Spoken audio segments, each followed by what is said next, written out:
ಒಂದು ಚಿಂತನೆ ಮಾಡಲಿಕ್ಕಾಗಿರುವ ಕಾರ್ಯಕ್ರಮವಾಗಿ ಇಲ್ಲಿ ಸೇರಿಕೊಂಡಿದ್ದೇವೆ. 11 ಶಾಲೆಗಳಿಂದ 58 ವಿದ್ಯಾರ್ಥಿಗಳು ಬಂದಿದ್ದೀರಿ ಅಂತ ನನಗೆ ಮಾಹಿತಿ ಕೊಟ್ಟಿದ್ದಾರೆ. ಒಬ್ಬ ವ್ಯಕ್ತಿ ದೇಶದ ಅವಿಭಾಜ್ಯ ಅಂಗ. ಒಬ್ಬ ವ್ಯಕ್ತಿಯ ಹೆಜ್ಜೆ ಅದು ದೇಶದ ಹೆಜ್ಜೆ. ಈ ದೇಶಕ್ಕಾಗಿ ನಾವೆಲ್ಲ ದಿನದ 1 ಗಂಟೆಯಾದ ದೇಶದ ಬಗ್ಗೆ ಆಲೋಚನೆ ಮಾಡಬೇಕು. ರಾಮಾಯಣದಲ್ಲಿ ಲಂಕೆಯಲ್ಲಿ ರಾವಣಾದಿ ರಾಕ್ಷಸರನ್ನೆಲ್ಲ ನಾಶ ಮಾಡಿದ ನಂತರ ಲಂಕೆಯನ್ನೊಮ್ಮೆ ಕಣ್ತುಂಬಿಸಿಕೊಳ್ತಾರೆ ರಾಮ ಲಕ್ಷ್ಮಣಾದಿ ಪರಿವಾರಗಳು. ಇದನ್ನೆಲ್ಲ ನೋಡುವಾಗ ಲಕ್ಷ್ಮಣನಿಗೆ ಅನಿಸಿತು, ನಾವು ಇನ್ನು ಇಲ್ಲಿಂದ ಅಯೋಧ್ಯೆಗೆ ಹೋದರೆ ಭರತನ ಮನಸ್ಸು ಯಾವ ರೀತಿ ಚಂಚಲವಾಗಿದೆಯೋ, ಬದಲಾವಣೆಯಾಗಿದೆಯೋ, ಆ ಅಯೋಧ್ಯೆಯ ಅಧಿಕಾರವನ್ನು ನಮಗೆ ಕೊಡ್ತಾರೋ ಸಂಶಯ. ಈ ಲಂಕೆ ಬಹಳ ಸ್ವರ್ಣಮಯ ಲಂಕೆ, ಇದು ಬಹಳ ಚೆನ್ನಾಗಿದೆ. ಆ ಕಾರಣಕ್ಕೆ ನಾವು ಇಲ್ಲೇ ಇದ್ದು ಬಿಡೋಣ. ಇನ್ನು ಇಲ್ಲಿ ನಮಗೆ ಕೇಳಲಿಕ್ಕೆ ಬೇರೆ ಯಾರಿಲ್ಲ, ರಾಮನೇ ರಾಜನಾಗಬಹುದು ಅಂತ. ಆಗ ರಾಮ ಹೇಳ್ತಾನೆ, ಜನನಿ ಜನ್ಮ ಭವಿಷ್ಯ ಸ್ವರ್ಗಾದಪಿ ಗಣೇಶ. ಜನನಿ ಮತ್ತು ಅಂದ್ರೆ ತಾಯಿ ಮತ್ತು ನಮ್ಮ ಜನ್ಮ ಕೊಟ್ಟ ಭೂಮಿ ಇದೆರಡು ಸ್ವರ್ಗಕ್ಕಿಂತ ಮಿಗಿಲಾದದ್ದು ಅಂತ. ಅದರಲ್ಲಿಯೂ ಭಾರತ ಇಡೀ ಜಗತ್ತಿನಲ್ಲಿ ಶ್ರೇಷ್ಠವಾದ ಒಂದು ಸಂಸ್ಕೃತಿ ಇರುವಂತ ದೇಶ. ಇಲ್ಲಿ ಎಲ್ಲ ಜಾತಿ ಮತ ಪಂಗಡಗಳೆಲ್ಲ ಸೇರಿಕೊಂಡು ಒಂದಾಗಿ ಬಾಳಬೇಕಾದವರು ಬಾಳುವವರು.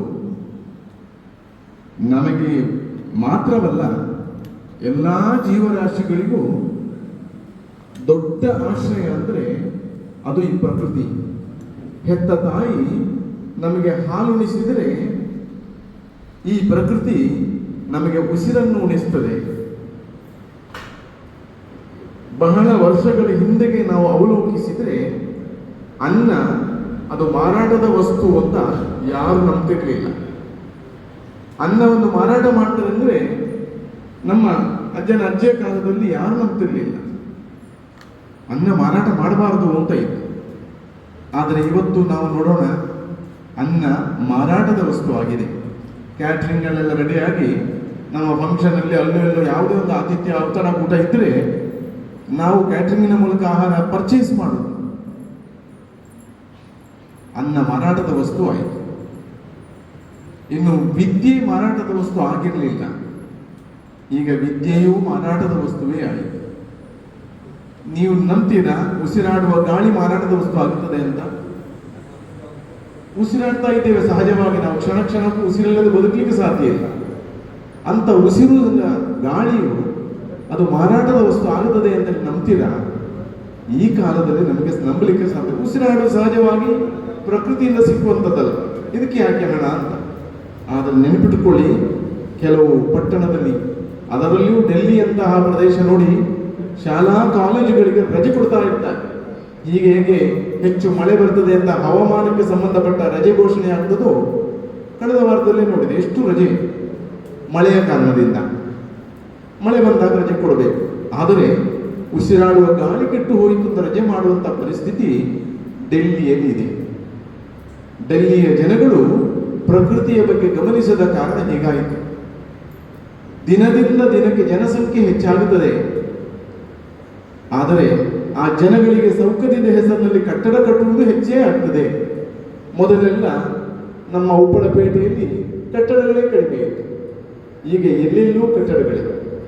ಆಗ ಮರಗಳೇ ತುಂಬಿತ್ತು, ಈಗ ಮರಗಳೇ ಇಲ್ಲ.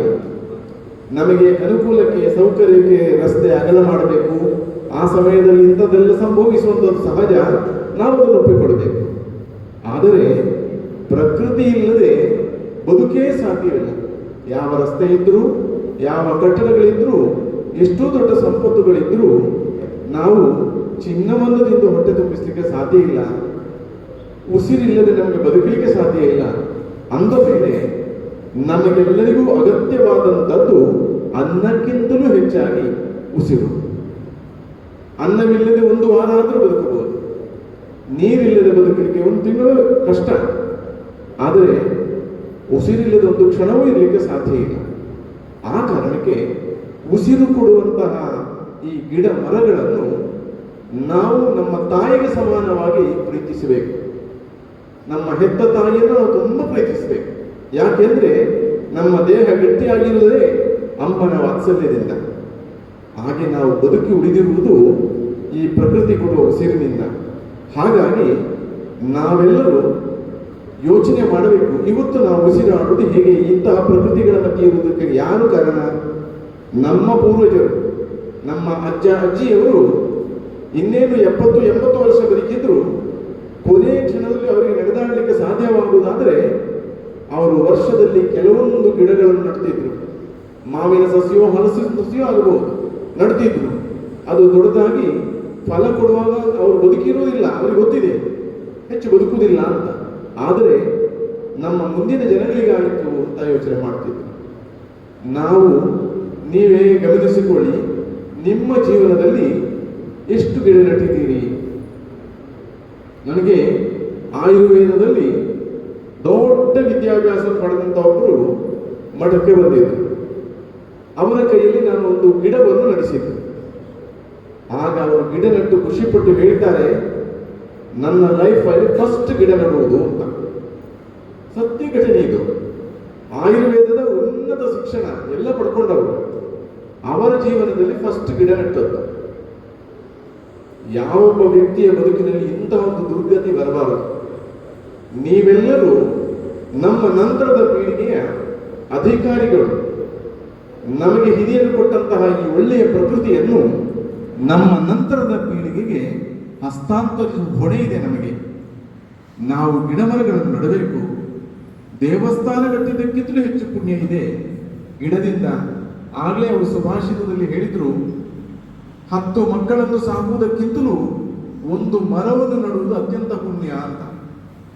ಹಾಗಾಗಿ ನಾವು ಗಿಡ ಮರಗಳನ್ನು ಕಡಿಬಾರದು. ಅಕಸ್ಮಾತ್ ನಾವು ಕಡಿಯುವಂತಹ ಸನ್ನಿವೇಶಕ್ಕೊಳಗಾದರೆ, ಪರಿಸ್ಥಿತಿ ನಮಗೆ ಅಂತಹ ಒಂದು ಸ್ಥಿತಿ ಬಂದರೆ 1ಕ್ಕೆ 4 ಗಿಡವನ್ನು ನೆಡಬೇಕು. 1ಕ್ಕೆ 4 ಗಿಡವನ್ನು ನೆಡಬೇಕು. ನಮ್ಮ ಹಿತ್ತಲ ಸುತ್ತಮುತ್ತ ಎಲ್ಲೆಲ್ಲಿ ಜಾಗ ಇದೆಯೋ ಅಲ್ಲೆಲ್ಲ ನೆಡಬೇಕು. ನಮ್ಮ ಜಾಗದಲ್ಲಿ ಮಾತ್ರ ಅಲ್ಲ, ರಸ್ತೆ ಪಕ್ಕದಲ್ಲಿಯೂ ನೆಡಬೇಕು. ಅದಕ್ಕೆ ನೀರು ಹಾಕಿ ಸಾಕಬೇಕು. ಮಕ್ಕಳಂತ ಪ್ರೀತಿ ಮಾಡಬೇಕು. ನಮಗೆ ನಮ್ಮವರು ಎಲ್ಲ ಸಂದರ್ಭದಲ್ಲಿ ನಮಗೆ ಸಿಗ್ತಾರೆ ಅಂತ ಹೇಳಿಕೆ ಬರುವುದಿಲ್ಲ.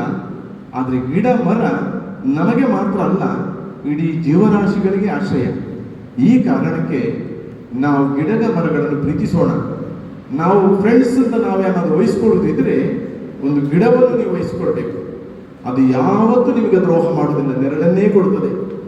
ಅದನ್ನು ಕಡಿದು ಹಾಕಿದ್ರು ಮತ್ತು ಅದು ಚಿಗುರುತ್ತದೆ. ಜೀವರಾಶಿಗಳಿಗೆ ನಾನು ಉಪಕಾರ ಮಾಡಬೇಕು ಅಂತ. ಆ ಕಾರಣಕ್ಕೆ ನೀವೆಲ್ಲರೂ ಸಹ, ನಾನು ಸಹ ನೆಡ್ತೇನೆ, ನೀವೆಲ್ಲರೂ ನಡಬೇಕು. ಪ್ರತಿಯೊಬ್ಬರು ನಡಬೇಕು. ಯಾವ ಗಿಡ ಬೇಕಾದಿರಲಿ, ಯಾರ ಜಾಗ ಬೇಕಾದಿರಲಿ, ಅವರ ಒಪ್ಪಿಗೆ ಪಡ್ಕೊಂಡು ನಾವು ಗಿಡ ನೆಡಬೇಕು. ಇದರಿಂದ ನೋಡಿ, ಕೆಲವೊಂದು ಪ್ರಾಣಿ ಪಕ್ಷಿಗಳೆಲ್ಲ ನಮ್ಮ ಕಣ್ಣ ಮುಂದೆ ಬರುವುದಿಲ್ಲ, ದೂರ ದೂರ ಓಡಾಡಿಕೊಂಡು ಆಹಾರ ಸೇವಿಸ್ತದೆ. ಆದರೆ ಇತ್ತೀಚಿನ ದಿನಗಳಲ್ಲಿ ಅದಕ್ಕೆ ಆಹಾರಗಳು ಸಿಕ್ಕದೆ ಜನಗಳ ಮಧ್ಯೆ ಬಂದು ಆಹಾರಕ್ಕಾಗಿ ಪರಿತಪಿಸುವಂಥದ್ದು ಇದೆ. ಹಾಗಾಗಿ ಒಂದು ಗಿಡವೋ ಮರವೋ ನೆಟ್ಟರೆ ಅದರ ಹಣ್ಣು ನಮಗೆ ಮಾತ್ರ ಹೊಟ್ಟೆ ತುಂಬಿಸ್ಲಿಕ್ಕಲ್ಲ, ಅದು ಎಲ್ಲ ಜೀವರಾಶಿಗಳು ಹೊಟ್ಟೆ ತುಂಬಿಸ್ತೇವೆ. ಒಮ್ಮೆ ರಮಣ ಮಹರ್ಷಿಯ ಕಥೆ ಹೇಳಿ ನಾನು ನಿಲ್ಲಿಸ್ತೇನೆ. ರಮಣ ಮಹರ್ಷಿಗಳು ಪ್ರಾಣಿ ಪಕ್ಷಿಗಳಲ್ಲಿ ಮಾತನಾಡಬಲ್ಲವರಾಗಿದ್ದರು. ಒಂದು ಸಾರಿ ಅವರ ಆಶ್ರಮಕ್ಕೆ ಒಂದು ಕುಟುಂಬ ಬಂದು, ಗಂಡ ಹೆಂಡತಿ ಬಂದು ಮಹರ್ಷಿಗಳು ನಮ್ಮ ಮನೆಗೆ ಬರಬೇಕು ಅಂತ ಆಹ್ವಾನಿಸಿದಾಗ ಮಹರ್ಷಿಗಳನ್ನು ಕರ್ಕೊಂಡು ಹೋಗಿ ಮನೆಯ ಅಂಗಳಕ್ಕೆ ತಲುಪದಲ್ಲೇ ಪಕ್ಕದಲ್ಲೇ ಇದ್ದಂತಹ ಒಂದು ಹಣ್ಣಿನ ಗಿಡದಲ್ಲಿ ತೋರಿಸಿ ಹೇಳ್ತಾರೆ, ಗುರುಗಳೇ, ನಮ್ಮ ಈ ಮರದಲ್ಲಿ ಒಂದೇ ಒಂದು ಹಣ್ಣು ನಾವು ತಿನ್ನಲಿಲ್ಲ. ಯಾಕೆಂದ್ರೆ ಒಂದು ಅಳಿಲು ಬಂದು ಎಲ್ಲ ತಿಂತದೆ. ನೀವು ಆ ಪ್ರಾಣಿಗಳಲ್ಲಿ ಮಾತನಾಡುವ ಸಾಮರ್ಥ್ಯ ಇದೆ, ಆ ಕಾರಣಕ್ಕೆ ನೀವು ಆ ಪ್ರಾಣಿಗಳಲ್ಲಿ ಹೇಳಬೇಕು, ಇದು ತಿನ್ನಬಾರದು ಅಂತ. ಹಾಗೆ ಸಹಜವಾಗಿ ಅವರಲ್ಲಿ ಇದ್ದಾಗಲೇ ಆ ಅಳಿಲು ಬಂತು. ಅಳಿಲಿಂದ ಸ್ಕ್ವೇರ್ ಗೊತ್ತಲ್ಲ, ಬಂತು. ಅದು ಬಂದು ಹಣ್ಣಿನ ಹತ್ತಿರ ಬಂದು ಇನ್ನೇನು ಹಣ್ಣು ತಿನ್ಬೇಕು ಅಂತ ಯೋಚನೆ ಮಾಡಬೇಕಾದ್ರೆ ಮಹರ್ಷಿಗಳು ಆ ದಂಪತಿಗಳಿಗೆ ಹೇಳಬೇಕಾ, ಆಲೋಚನೆ ಮಾಡಿ, ಅಲ್ಲ ನಮ್ಗೊಂದೂ ಸಿಕ್ಕಿಲ್ಲ, ಹೇಳಲೇಬೇಕು. ಆಗ ರಮಣ ಮಹರ್ಷಿಗಳು ಆ ಅಳಿಲಿನಲ್ಲಿ ಹೇಳ್ತದೆ, ಏ ಅಳಿಲೆ, ಈ ಮರದಲ್ಲಿರುವ ಹಣ್ಣು ನಿನಗಲ್ಲ, ಅದು ಇವರಿಗೆ ಬೇಕಾಗಿ ಅವ್ರು ನಟ್ಟದ್ದು, ನಿನಗೆ ಅದರಲ್ಲಿ ಪಾಲಿಲ್ಲ, ನೀನು ತಿನ್ನಬೇಡ, ನೀನು ಬೇರೆಲ್ಲಾದ್ರೂ ಹುಡುಕು ಅಂತ. ಆ ಮಾತು ಕೇಳಿದಂತಹ ಅಳಿಲು ಅವರನ್ನ ಮೇಲೆ ನೋಡಿದ್ದು, ಹಣ್ಣನ್ನ ಮೇಲೆ ನೋಡಿದ್ದು, ತುಳಿಬಿಡ್ತು, ಕಣ್ಣನ್ನು ಬಿಳುಗಿಸ್ತಾ ನೋಡ್ತಾ ನೋಡ್ತಾ ಅವರು ಹೇಳಿದ ಮಾತನ್ನ ಕೇಳಿ ಅದು ಹಿಂದೆ ಹಿಂದೆ ಹಿಂದೆ ಹೋಯ್ತು. ಮೆಲ್ಲ ಮೆಲ್ಲ ಹಿಂದೆ ಹೋಗ್ತದೆ. ಆಗಲೂ ಅಳಿಲಲ್ಲಿ ನಿಂತದೆ, ಅಣ್ಣನ್ನು ನೋಡ್ತದೆ. ಆಗ ಆ ಮನೆಯ ದಂಪತಿಗಳ ಕಣ್ಣು ತೆರೆಯಿತು. ಅವರಿಗೆ ಸ್ವತಃ ತನ್ನ ಮಗುವೇ ಒಂದು ಆಹಾರವನ್ನು ಇಷ್ಟಪಟ್ಟು ತಿನ್ನುವಾಗ ದೂರ ಮಾಡಿದರೆ ಹೇಗಾಗಬಹುದು ಎಂಬ ಭಾವನೆ ಬಂತು. ಅವರಾಗಲೇ ಮಹರ್ಷಿಗಳ ಕಾಲಿಗೆ ಅಡ್ಡ ಬಿದ್ದು ಹೇಳ್ತಾರೆ, ಬೇಡ ಬೇಡ, ನಾವು ಅಂಗಡಿಯಿಂದಾದರೂ ತಂದು ತಿನ್ನಿಸ್ತೇವೆ ನಮ್ಮ ಮಕ್ಕಳಿಗೆ, ಈ ಹಣ್ಣನ್ನ ಅಳಿಲೇ ತಿಂದು ಹೋಗ್ಲಿ ಅಂತ. ಆಗ ಪ್ರೀತಿಯಿಂದ ಅಳಿಲನ್ನು ಕರೆದು ಅದರಲ್ಲಿ ತಿನ್ನುವಂತಾಗ ಅದು ಬಾಲವನಿಂದ ಕುಣಿತಾ ಕುಣಿತಾ ಅಲ್ಲಿಗೆ ಬಂದು ಹಣ್ಣನ್ನು ತಿಂದಿದ್ದು ಅಂತ. ಇದೆಲ್ಲ ನಡೀಬೇಕು ಅಂತಾದರೆ ನಾವು ಗಿಡ ಮರಗಳನ್ನು ನಡಬೇಕು ತಾನೆ. ಹಾಗಾಗಿ ಗಿಡಗಳೇ ಮರಗಳೇ ಪ್ರಕೃತಿಯ ನಮ್ಮ ಉಸಿರು, ತಾಯಿ ಭಾರತೀಯ ಶೃಂಗಾರವೇ ಗಿಡಮರಗಳು. ಹಾಗಾಗಿ ನಾವೆಲ್ಲ ಒಳ್ಳೆಯವರಾಗಿ ಈ ಗಿಡಮರಗಳನ್ನು ನಡುವಂಥ ಕೆಲಸ ಮಾಡಬೇಕು. ಇವತ್ತಿನ ಈ ಕಾರ್ಯಕ್ರಮ ಅದಕ್ಕೆ ಪ್ರೋತ್ಸಾಹ ಕೊಡುವಂಥದ್ದಾಗಲಿ, ಪ್ರೇರಣೆ ಆಗಲಿ ಅಂತ ಹೇಳ್ತಾ, ಕನ್ನಡ ಎಲ್ಲರಿಗೂ ಅರ್ಥ ಆಗಿದೆ ಅಲ್ಲ ಇದ್ದವರಿಗೆ? ಮಲಯಾಳಿಗಳುಂಟೋ? മനസ്സിലായോ? കന്നഡ മനസ്സിലായോ? ഇല്ല, മനസ്സിലായില്ല. നാം പറഞ്ഞത് ചെടികൾ നടണം. നമ്മുടെ ഭാരതത്തിന്റെ വികസനം നമ്മുടെ വികസനമാണ്. അതുകൊണ്ട് നമ്മളെല്ലാവരും ചെടികൾ നടണം, വൃക്ഷം നടണം. നമ്മളെ പ്രകൃതിയാണ് നമുക്ക് ശ്വാസം. അതുകൊണ്ട് നമ്മൾ ജീവിതത്തിൽ എത്ര വർഷം ആയുഷ്യമുണ്ടോ അതിനെ ഇരട്ടി 100 വർഷം ജീവിക്കുന്നത് നമ്മൾ 200 ചെടിയെങ്കിലും നമ്മൾ നടണം. നമ്മളെ പറമ്പിലാവാം, അപ്പുറം ഇപ്പുറം എവിടെയും ആവാം. വികസനം നടന്നുകൊണ്ടിരിക്കണം. അപ്പൊ നമ്മളെ ഹൈവേ അതിന്റെ പ്രോഗ്രസിന്, ഡെവലപ്മെന്റിന് കുറെ വൃക്ഷങ്ങൾ ഛേദന ചെയ്തിട്ടുണ്ട്. പക്ഷെ അത് അനിവാര്യമായിരിക്കാം. പക്ഷെ അതിന് പകരം നമ്മുടെ നാട്ടിൽ അതിൽ നിന്ന് കൂടുതൽ ചെടികൾ നട്ട് ശ്വാസത്തിന്റെ ഒരു മൂലം അതാണ്. അതുകൊണ്ട് അതെല്ലാം നമ്മുടെ ഉത്തരവാദിത്വമാണ് എന്ന് ഓർമ്മിക്കാനുള്ള അവസരമാണ് ഇന്നത്തത്. അതുകൊണ്ട് നിങ്ങളെല്ലാവരും ഇന്നോട് നിങ്ങൾ ചെടി നട്ടിരിക്കുക. പക്ഷേ നട്ടാ പോരാ, അത് വളരുന്ന പോലെ അതിനെ നമ്മളെ ഫ്രണ്ടായി കരുതി അതിനെ നമ്മൾ സ്നേഹിക്കണം.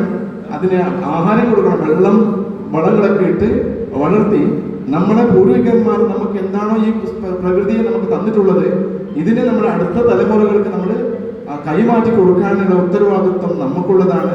അതുകൊണ്ട് നമ്മളെല്ലാവരും ഈ ദൗത്യം ഏറ്റെടുത്ത് ജീവിക്കാം എന്നുള്ള സന്ദേശമാണ്.